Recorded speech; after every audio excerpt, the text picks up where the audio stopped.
Episode की starting में हम किंग जॉन को देखते हैं जो कि मिस्टर क्वीन के बारे में सोच रहे थे।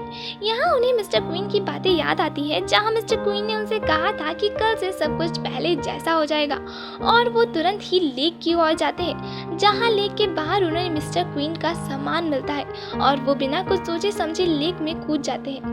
मिस्टर क्वीन जो कि सोयन का इंतजार कर रही थी और उनकी सांसें धीमी होने लगती है, वो पानी में डूबने लगती हैं, पर तभी वो किंग को अपनी ओर आते हुए देखती हैं और किंग उन्हें अपने साथ लेक के बाहर ले आता है जहाँ मिस्टर क्वीन उन पे काफ़ी ज़्यादा नाराज़ होती है, पर किंग उनसे सॉरी कहते हैं और उनसे वादा करते हैं कि जैसा वो चाहती है वैसा ही होगा। अब वो उसे प्यार करने के लिए तैयार है, पर मिस्टर क्वीन उनसे कहती है कि अब उसे प्यार करने की कोई ज़रूरत नहीं, अब वो अपने घर जाना चाहती है और उसे जाने दिया जाए। पर तभी वहाँ पर कोर्ट लेडी जोई और हॉन्योंग आ जाती हैं और मिस्टर क्वीन को अपने साथ ले जाती हैं। मिस्टर क्वीन बैठे हुए यही सोच रही थी कि सोयन उन्हें लेने क्यों नहीं आई। वो तो शुक्र हो किंग का जो सही वक्त पर उन्होंने उसकी जान बचा ली, नहीं तो आज तो उसकी जान जानी थी। वो समझ चुकी थी कि अब घर जाने का रास्ता लेक नहीं है। उसे लगता है कि जादू तंत्र मंत्र के रास्ते से वो अपने घर वापस जा सकती है। कोर्ट लेडी जोई से उसे पता चलता है कि क्वीन डॉजर ये सभी जादू तंत्र मंत्र में विश्वास रखती है। वो तुरंत ही उन्हें अप्रोच करती है और घुमा फिरा कर उनसे पूछती है कि क्या किसी तरह से दो आत्माओं का स्वैप किया जा सकता है। क्वीन डॉजर इस लाइन को अपनी वार्निंग समझ लेती है। वो सोचती हैं कि शायद सोयन उन्हें कोड वर्ड में थ्रेट दे रही है और वो उन्हें मना करते हुए कहती है कि वो इन सब चीज़ों पर विश्वास नहीं करती, जिससे मिस्टर क्वीन काफ़ी ज़्यादा डिसअपॉइंटेड हो जाती है। घर आते वक्त वो ये इमेजिन करती है कि कहीं सोयन उसकी प्रेजेंट टाइम की बॉडी में मज़े तो नहीं कर रही, और ये सब सोच के वो काफ़ी ज़्यादा घबरा जाता है और पानी में अपनी परछाई को देखकर सोयन को बुलाने की कोशिश करता है और उससे कहता है कि अगर वो वापस नहीं आई तो वो उसकी प्रीशियस बॉडी में काफ़ी ज़्यादा दर्द देगी और खुद को पिंच भोने लगती है, पर इससे दर्द उसको ही होता है। ये देख कोर्ट लेडी चोई काफ़ी ज़्यादा परेशान थी और बाकी सारी दासियाँ काफ़ी ज़्यादा हंस रही थी।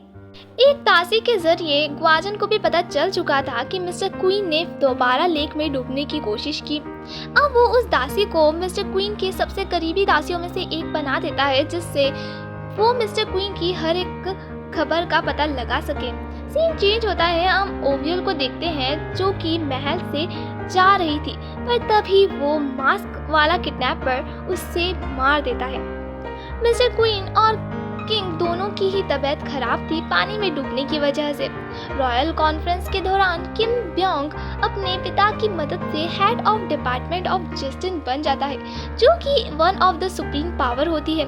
ऑब्वियसली उसका इतना पावरफुल बनने के सिर्फ दो ही मकसद थे, पहला सोयन को प्रोटेक्ट करना और दूसरा किंग के ऊपर इन्वेस्टिगेशन करना, क्योंकि उसे किंग पर शक था कि जिस तरह से किंग खुद को दिखाता है असल में वो वैसा नहीं है। पंचंग क्लैन के मिनिस्टर किंग को लेटर देते हुए क्वीन को पदवी से हटाने के लिए कहते हैं, क्योंकि अभी क्वीन की मानसिक हालत ठीक नहीं थी, जिस लेटर को किंग रद्द कर देते हैं। आज पहली बार था जब किंग ने क्वीन के हित में कोई बात कही हो। इस बात से ग्रैंड क्वीन डॉजर और ग्वाजन दोनों ही काफ़ी ज़्यादा हैरान थे।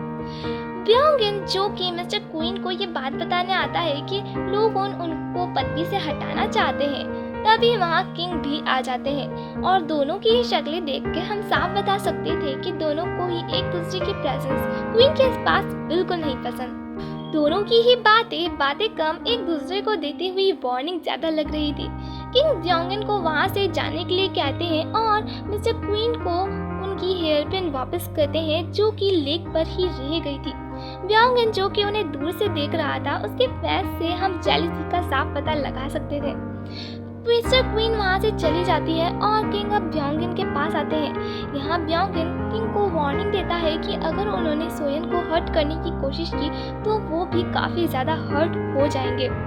ग्रैंड क्वीन डॉजर पंचंग क्लैन के लेटर से काफ़ी ज़्यादा परेशान थी, पर मिस्टर क्वीन फिर से उन्हें यहाँ अपनी चिकनी चुपड़ी बातों में फंसा लेता है। ग्वाजन उन्हें बताता है कि आज पहली बार किंग ने क्वीन के सपोर्ट में बात करी और क्वीन को पदवी से ना हटाने के लिए कहा।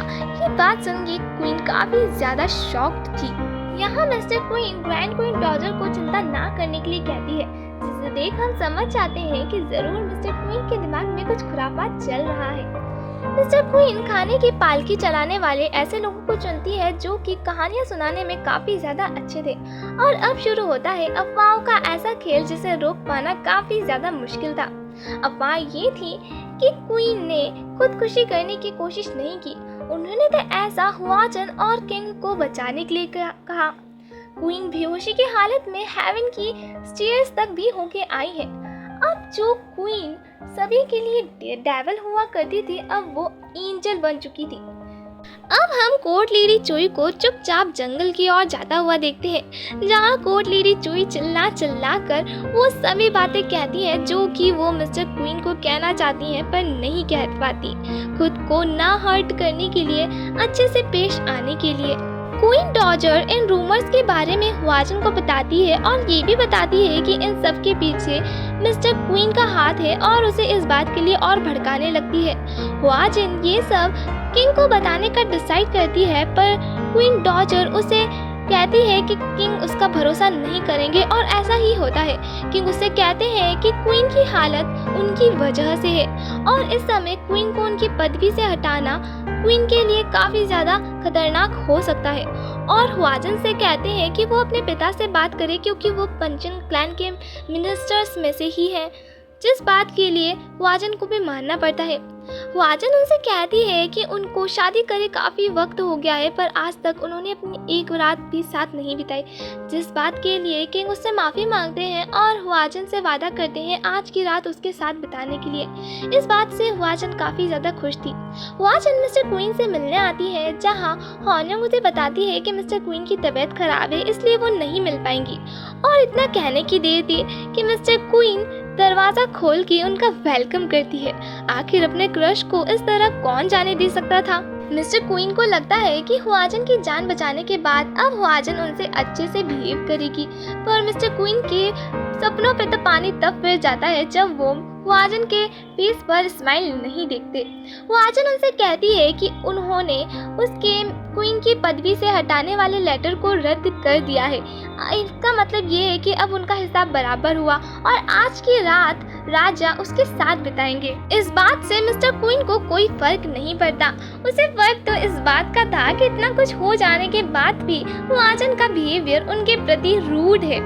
यंग इन पंचन क्लैन के मिनिस्टर से हुआजन के लेटर और क्वीन के पदवी से हटाने वाले लेटर के एक्सचेंज करने का कहता है और इस बात के लिए वो भी मान जाते हैं। प्रिंस किंग से क्वीन को पदवी से ना हटाने का कारण पूछते हैं क्योंकि ये उनके पास एक और अच्छा मौका था किम क्लैन को उनकी हार दिखाने का, जिस पर किंग बताते हैं कि अभी क्वीन को उनकी पदवी से हटाना उनके लिए अच्छा नहीं होगा, क्योंकि अगर उन्होंने क्वीन को हटा दिया तो क्वीन की प्लेस पर कोई और आ जाएगा और अभी क्वीन उनके हित में ही फैसले ले रही है, तो अभी सोयन को ही क्वीन बनने रहना चाहिए और क्वीन की आज की हालत की जिम्मेदार भी वही है। यहाँ प्रिंस किंग को कन्फ्रंट करते हैं और उनसे पूछते हैं कि कहीं वो क्वीन को पसंद तो नहीं करने लगे, जिस बात पर किंग साफ डिक्लाइन कर देते हैं।